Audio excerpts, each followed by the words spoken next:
네, 국내 이슈 체크인 한양증권 권충현 과장과 얘기를 나눠보도록 하겠습니다. 안녕하십니까? 안녕하십니까? 네, 자, 권충현 과장과 오늘 어떤 내용들 얘기를 나눠볼지 먼저 이슈부터 확인을 해보도록 하겠습니다. 네, 오늘 이슈는 아듀 2015 이렇게 한 해를 좀 정리하는 얘기를 좀 나눠보도록 하죠. 네, 자, 오늘이 이제 마지막 거래일입니다. 어제 같은 경우는 상당히 좀 긍정적으로 좀 흘러가지 않았는데, 특히 코스닥 시장 같은 경우는 그런 모습이었는데, 글쎄요, 외국인들이 코스피에서 팔았던 금액만큼이나 코스닥에서 좀 사들이는 그런 모습을 보여줬어요. 네, 맞습니다. 코스닥 참 대단하다라고 좀 말씀드릴 수 있겠는데요. 일단 뭐 시장부터 좀 말씀을 드리면, 전일 뭐 기관하고 외국인이 굉장히 좀 큰 폭으로 파는데도 불구하고 코스피 같은 경우도 상승으로 좀 마감했습니다. 장중한 때 한 20포인트까지 좀 빠지는 모습을 보이다가, 참 막판에는 다시 플러스로 전환하는 모습을 보이면서 뭐 굉장히 좀 강한 모습이 아니겠는가 좀 이렇게 생각이 되고 있고요. 코스닥 같은 경우는 외국인과 기관이 좀 쌍끌이 매수세가 이어지면서 3% 이상의 큰 폭의 상승을 좀 오르는 모습을 보였습니다. 뭐 제약이라든지 바이오, 화장품, 요즘 성장주 섹터 쪽에서 그동안 좀 굉장히 눌려 있었던 성장주 섹터 쪽에서 큰 폭으로 상승하는 종목들이 좀 많이 나왔고요. 뭐 거의 뭐 한 8%에서 10%씩은 거의 다 올랐다고 보셔도 무관하실 정도로 굉장히 좀 큰 폭의 오름세를 보였습니다. 일단은 뭐 증세 이슈 때문에 증세 이슈를 좀 피했던 큰 손들이 다시 한번 좀 들어오는 모습, 매수세가 좀 유입된다라고 좀 보시면 될 것 같고요. 증시 2015년 마지막 거래를 좀 앞두고 좀 유종의 미가 되지 않겠는가 좀 이렇게 개인적으로 생각을 하고 있습니다. 네, 오늘도 그러니까 추가 상승에 조금 더 무게중심을 싣고 이야기를 해주시는 것 같습니다. 오늘 그러면서 시장 마무리 어떻게 좀 될 것으로 보시나요? 네, 일단은 뭐 추가 상승의 가능성이 굉장히 높다라고 좀 생각이 되고 있고요. 일단 전일 뭐 상승폭이 컸던 종목들을 내년도에도 유심히 좀 지켜보셔야 된다라고 보셔야 될 것 같습니다. 그동안 비어났던 바스켓을 급하게 채웠던 종목들이 어제 올랐던 종목들이 아니겠는가 좀 생각이 되고 있기 때문에 그런 종목들은 세력들의 종목 선점이 먼저 되었다고 좀 보시면 될 것 같습니다. 일단은 뭐 제약 바이오 성장 섹터 쪽이 굉장히 좀 큰 폭으로 올랐기 때문에 이런 부분은 내년까지도 좀 지속이 되지 않겠는가. 요새 뭐 한미약품이라든지 코론생명과학들 큰 폭으로 하락을 해서 굉장히 좀 힘들어하시는 분들이 많이 보였는데 굉장히 긍정적인 어제 주가의 흐름, 의미 있는 장대 양봉이 나왔기 때문에 이런 부분들은 굉장히 좀 긍정적으로 보셔도 될 것 같고요.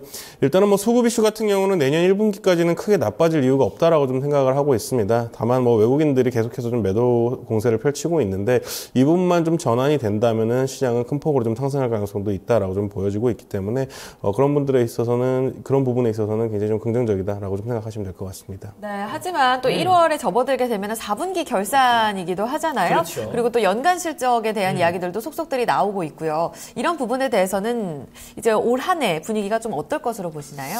일단은 뭐 4분기에는 서프라이즈보다는 좀 쇼크가 좀 많이 나는 경우들이 많이 있습니다. 그 이후에는 아무래도 이제 실적 자체가 이제 마지막 연도에 좀 떨어버릴 것들이 많이 있기 때문에 쇼크가 좀 많이 발생을 하고는 있습니다만 전체적인 느낌은 좀 나쁘지 않을 것으로 좀 생각이 되고 있습니다. 일단은 뭐 시장의 실적 자체가 우상향을 계속해서 그려가는 종목들이 굉장히 많이 있기 때문에 그런 종목군에서는 좀 어느 정도 괜찮겠다라고 좀 생각을 하고 있고요.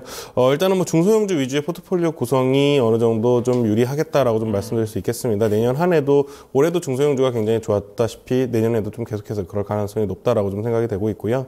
코스피 같은 경우는 파스콘 상단인 한 2050포인트까지는 내년에 좀 올라갈 수 있지 않겠는가. 그 위로는 매물대를 통과하기 위해서는 좀 어느 정도의 제가 봤을 때는 좀 호재성 이벤트가 좀 큰 이벤트가 필요할 것으로 생각을 하고 있기 때문에 그 부분부터는 좀 조심해 주시기 바라고 또 코스닥 같은 경우는 700포인트 트라이가 좀 당분간 진행이 될 것 같습니다.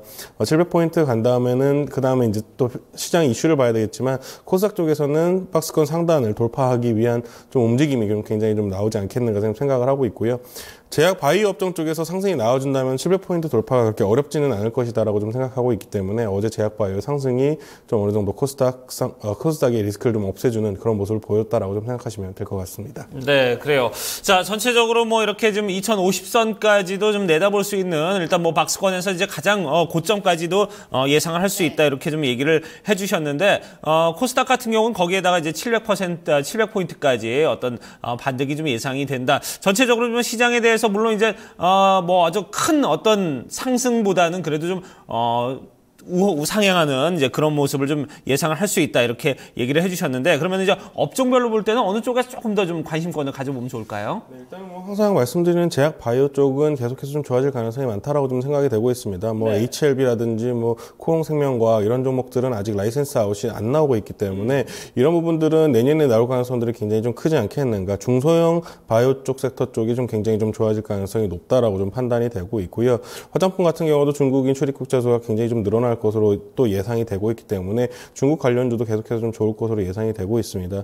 다만 뭐 일단은 화학주 같은 경우는 내년 상반기까지만 보시면 될 것 같습니다. 왜냐면은 유가 자체가 내년 상반기 이후부터는 상승세, 다시 좀 가파른 상승세를 보여줄 수 있을 것으로 예상이 되고 있기 때문에 어느 정도 이제 상반기까지는 좀 충분히 들고 가셔도 되겠다. 다만 뭐 최근에 뭐 배당락이라든지 이런 이슈로 인해서 좀 하락한 부분이 있습니다. 그런 부분은 좀 기회로 좀 잡으셔서 단기적으로 매매를 하셔도 된다. 좀 이렇게 생각을 하고 있습니다. 네, 대형주 내에서는 꾸준히 화학 업종이 재지기가 되고 있고요. 그 중소형 섹터로는 올 한 해를 끌어왔었던 화장품이라던가 바이오 섹터로는 꾸준한 상승 매기가 돌 것으로 전망이 되고 있습니다.